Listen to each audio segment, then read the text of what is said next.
किस्मत mention नि GitHub भन्यो क्याकल भन्यो राइट गिटहब त मेजरली कतिजना हुन्छ नि मैले आफै देखेको छु 4th 5th सेम पुगेकोलाई पनि थाहा छैन क्या के हो कसरी सेटअप गर्ने आइडिया हुँदैन how did you get that idea यो सबै आइडिया चाहिँ कहाँबाट यो त पाइरहेको छ अब सिनियरहरू नि 1-2 जना थिए क्या गाउँकै दाईहरू उनीहरूबाट पनि थाहा भयो अनि युट्युबहरू अब कति मल्टिपल छ नि त टेक रिलेटेड युट्युबर्सहरू उता अब अनि ChatGPT या क्लडलाई नि अब कसो गर्दा म यहाँ छु सिएसआइटी यो सेमेस्टर छु के गर्दा चाहिँ ठिक हुन्छ टाइपको क्वेसन सोधिरहने महिनामा सोधिरहने अनि थाहा भइरहने अनि गर्नुपर्छ त्यो कस्तो भने एउटा त्यो गिटहबमा चाहिँ पुस हान्दा कमेन्ट गर्दा ग्रिन कलर आउँछ क्या त्यसले चाहिँ भनेको यस्तो डोपामिन दिन्छ नि स्ट्रिक मेन्टेन भइरहेको भने 5 दिनसम्म त्यसलाई ब्रेकै गर्न मन लाग्दैन स्न्यापच्याटको स्ट्रिक जस्तै क्या मेरो 1200 जति पुग्यो त्यसको स्ट्रिक भन्दा चाहिँ गिटअपको स्ट्रिक मेन्टेन गर्न पाउँदा चाहिँ त्यस्तो मजा झन् धेरै मजा आउँथ्यो क्या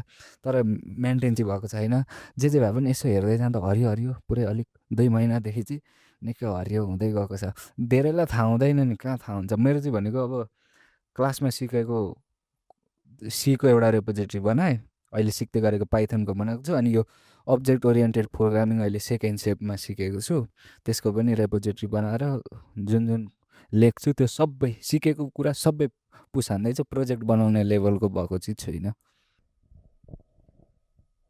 लाइक अघि एआईको कुरा भइरहेको थियो राइट अनि कतिवटा इन्फर्मेसन किस्मत सेट कि ChatGPT क्लाउड गरेर पनि निकाल्छु भनेर how do you guys use AI आफ्नो डेली लाइफमा चाहिँ के कुरामा युज गरेर आउँछ म पनि किस्मत जस्तै लाइक रोड म्याप्सहरू बनाउन एकदमै युज गरिरहन्थेँ होइन इभन एन्ट्रान्स अगाडि पनि मैले सिएसआइटी जोइन गरिसकेपछि एन्ड गरिसकेपछि लाइक 8th सेमेस्टर पछि के गर्छु भन्ने पनि रोड म्याप बनाएर रेडी पारिसकेको थिएँ होइन केही फलो चाहिँ भएको छैन डिफ्रेन्ट कुरा थियो होइन तर त्यसमा नि युज गर्ने भएँ अनि प्रोग्रामिङमा रिप्लेस गर्छ भनिसक्नुभयो त्यही अनुसार नै होमवर्क गर्न पनि एकदमै धेरै प्रोग्राम्सहरू डाइरेक्ट क्वेसन हालिदिन्छु प्रोग्राम आउँछ गरिदिन्छु तर त्यो गर्न पनि हुँदैन खासमा कपीमा चाहिँ गर्नुपर्छ त्यही कपीको टाइप गर्न भन्दा त्यहाँबाट कपी पेस्ट गर्न इजी हुन्छ होइन फेरि आफूले नगरिकन सिधै गरिदियो भने त आफ्नो डेभलपमेन्ट पनि हुने भएन होइन युज गरि नै रहेको हुन्छु म त AI Ayush what do you use? AI चाहिँ मैले चाहिँ अब जब एआईको युज धेरै पपुलर भयो नि अब 11-12 मेबी समथिङ अब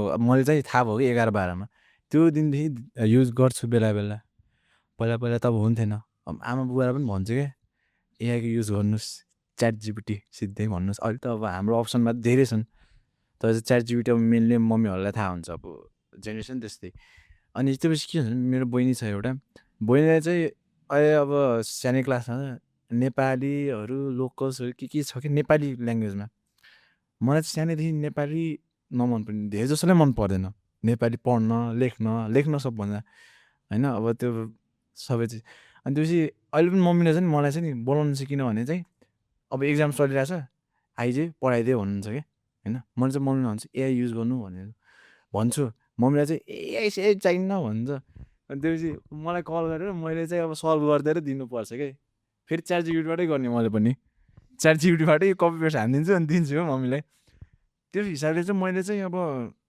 इन्ट्री लेभलमा चाहिँ युज मम्मीहरूलाई चाहिँ गरिदिन्छु अब आफ्नो अब बोथ अफ देशेड होइन त्यसको हिसाबले चाहिँ मैले चाहिँ रोड म्याप खासै बनाएको छैन होइन होइन त 8th सेमेस्टरसम्म के अब मैले चाहिँ त्यो जसले बनाउने कुरा हो क्या फलो मास्टर्सकै बनाइसक्यौँ होइन अब मेन्टालिटी कस्तो यसो यसो गर्छु भने त सोच जसको नि भइहाल्छ नि त्यो सोच अब रोड म्याप भन्ने पनि मलाई शब्द थाहा थिएन कि आजसम्म होइन जस्ट टु बी फेयर अनि अब के गरौँ सिएसआइटी पढ्छु विदेश जान्छु भन्ने सोच आयो क्या विदेश गएर पनि के गर्ने इन्जिनियर जस्तो के दाइहरूलाई सोद्धाखेरि चाहिँ जम्मा इआर मात्र फरक हो भाइ त्यो पछि सबै सेम हो ल ओके दाइ भने चाहिँ अब आएपछि त यिनीहरूले के भन्छन् अब यिनीहरूले चाहिँ रियालिटी भन्छन् कि आफूले जति पढेछ आफूले जे गरेछ सबै भनेन होइन अहिले पनि पब्लिक लेभलमा पनि भनेन मलाई पनि भन्छन् जहिले पनि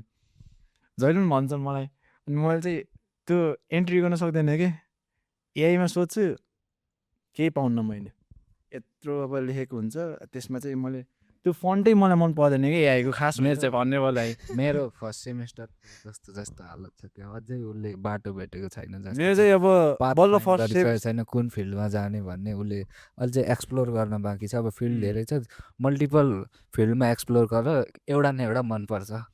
कुनै मन परेन भने त किन पढ्नु, नपढे भइगयो नि डिग्रीकै लागि त। त्यही त मलाई पनि त्यस्तै लाग्थ्यो। अनि सुरुमा अनि त्यसपछि बल्ल अब 1 week 2 weeks भयो क्या, त्यो पछि म सुरु गरेँ।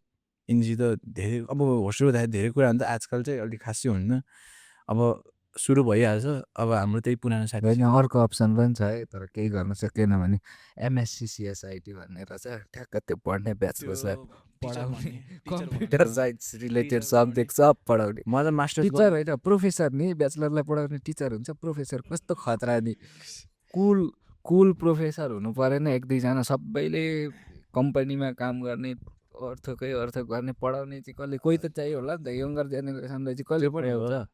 होइन अरूको तल काम गर्न चाहिँ अलिक खासै मन त पर्दैन कि। अब सुरुमा त गर्नु पऱ्यो के अरे, त्यसपछि पछि आफ्नो अब आइडिया लगाएपछि ठुल्ठुलो अब कुनै अब इन्भेस्टमेन्टहरू सबै स्टार्टअप खोल्ने। स्टार्टअपहरू खोल्न मन छ। Risk always. All of you talked about हुन्छ कतिपल्ट विदेश जाने कुरा भयो, कतिपल्ट के गर्ने कुरा भयो है। के भयो भने चाहिँ you guys will stay in Nepal? मैले विदेश जाने कुरा गरेँ नि। तिमीले गरेन हौ, आयुषले गरे हो कि? मैले धेरै गरेँ नि। आयुष चाहिँ के भयो भने यु स्टे इन नेपाल भन न। अब के अरे सरकारको पनि कुरा गरौँ भर्खरैको।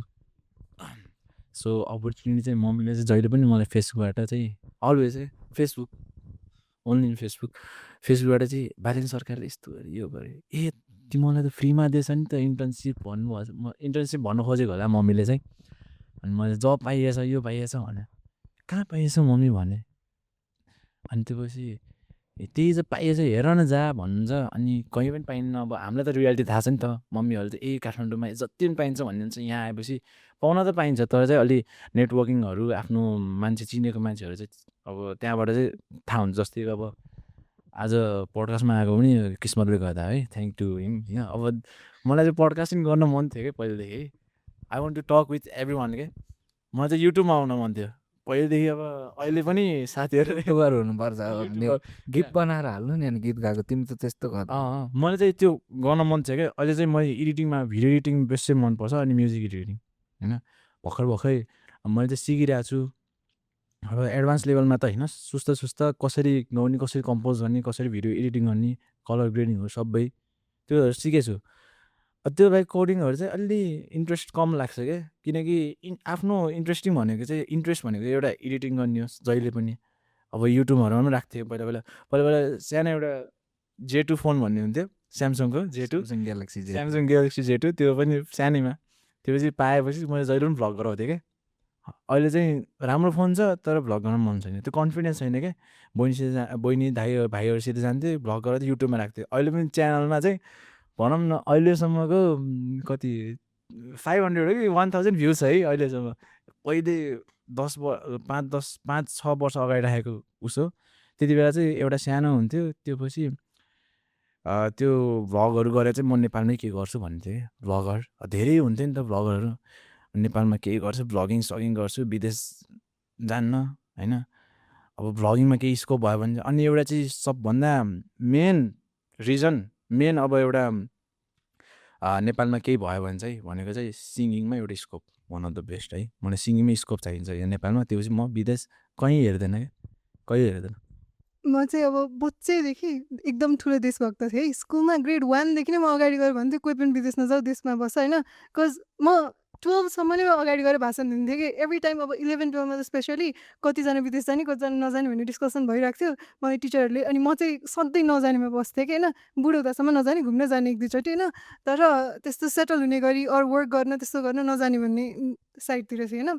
अगाडि गएर भन्थेँ पनि अमेरिका र नेपाल होइन प्रिटी मच ल्यान्डस्केप, इभन नेपालको ल्यान्डस्केप बेटर छ होइन। त्यहाँ पनि त्यही नेचुरल रिसोर्सेस त युटिलाइज गरेर त्यत्रो भयो। तिमीहरू यहाँ लाइक म्यान पावर नै सबै त्यता गएपछि नेपाल कहिले डेभलप हुन्छ त होइन। म सधैँ नेपालको पोटेन्सियल हेर्थेँ, मेरो साथीहरू सधैँ आफ्नो पोटेन्सियल हेर्थेँ, जुन चाहिँ विदेश गयो भने डेभलप हुनेवाला थियो होइन। मेरो स्कुलको प्रब्लली 60%भन्दा बढी मेरो ब्याचको अहिले युएसएतिर छन् कि लाइक गइसके, सबैको भिसा पनि पाइसके, सबैजना गइसक्नु भयो होइन। मलाई जानै थिएन बिकज मलाई नेपालमै केही गर्न मन थियो। तर त्यो थियो ग्रेड 12 भन्दा अलिकति लाइक 12 एन्ड नहुँदैसम्मको कुरा। 12 एन्ड हुने बेलामा हाम्रो बोर्ड्स पनि पोलिटिक्सले गर्दा आन्दोलनले गर्दा सिफ्ट भएको थियो, टिचर्सहरूको आन्दोलन थियो जस्तो लाग्यो होइन। त्यतिखेर पनि एकदमै स्ट्रेसफुल इन्भाइरोमेन्ट थियो। त्यसपछि फेरि जेन्जी आन्दोलनहरू भयो, यति धेरै पोलिटिक्स भयो। मलाई रिग्रेट हुन थाल्यो, म पनि विदेश गइदा भयो हुन्थ्यो, कस्तो पिसफुल लाइफ, वाउ। यता हेर केही न एजुकेसन प्रपर छ, इन्ट्रान्स एक्जाम नि हाम्रो सरेको, सिएसआइटीको पनि सरेको अनि बोर्ड्स पनि सरेको, सबै कुरा एकदमै अनम्यानेज लागेर मैले मास्टर्स चाहिँ म अब विदेशमै जान्छु भनेर आफ्नो सबै प्रिन्सिपल्स त्यागेर बसेको मान्छे होइन।